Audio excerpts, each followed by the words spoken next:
আমি তো একটা সুন্দর ময়না পাখি আমার স্কুলে পাঠাইছি, কিন্তু আমার ময়না পাখিটা তো পুড়ে কালো হয়ে গেছিল। আমার পাখিটা তো পুড়ে গেছিল।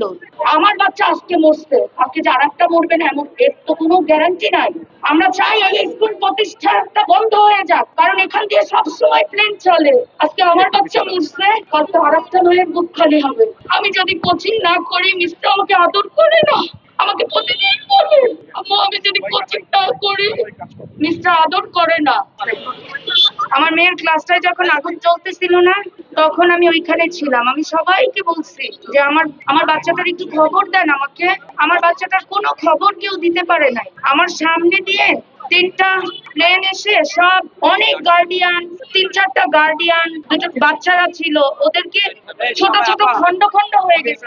এই খন্ড হওয়ার পরে প্লেন এসে আমার বাচ্চা সহ ওই যেই খন্ডগুলো ছিল না সব তুলে নিয়ে গেছে। কেন ভাই?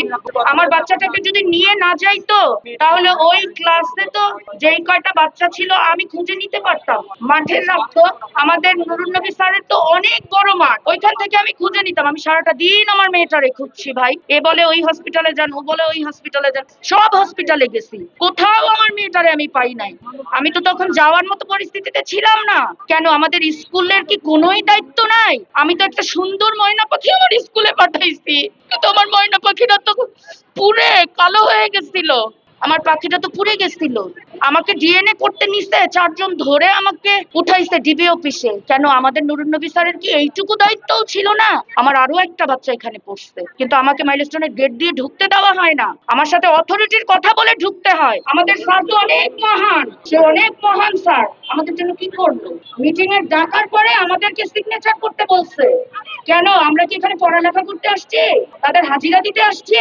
সেটা তার স্কুলের গুলো কীর্তন ছিল। কই ভিতর থেকে তো তারা না এত মহান, একটা টিচারও তো আমাদের কাছে আসে নাই, এসে বলে নাই যে আপনারা যে এভাবে দাঁড়াইছেন আমরা আপনাদের কষ্টে অনেক কষ্ট পাইছি। কোনো টিচার তো আসে নাই আমাদের কাছে, বরঞ্চ কিছু ছাত্ররা এখানে দাঁড়াইছে, ওদেরকে হুমকি দিয়ে নিয়ে গেছে।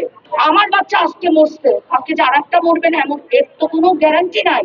আমরা চাই এই স্কুল প্রতিষ্ঠানটা বন্ধ হয়ে যাক, কারণ এখান দিয়ে সবসময় প্লেন চলে। আজকে আমার বাচ্চা মরছে, কালকে আরেকটা মেয়ের বুক খালি হবে। আমার বাচ্চা বাসায় দিয়ে আমাকে বলে আম্মু আমি যদি কোচিং না করি মিস্টার আমাকে আদর করে না, আমাকে প্রতিদিন বলে আম্মু আমি যদি কোচিং না করি মিস্টার আদর করে না। আর এখানে যে বাচ্চাগুলো মারা গেছে সব কোচিং এর বাচ্চা।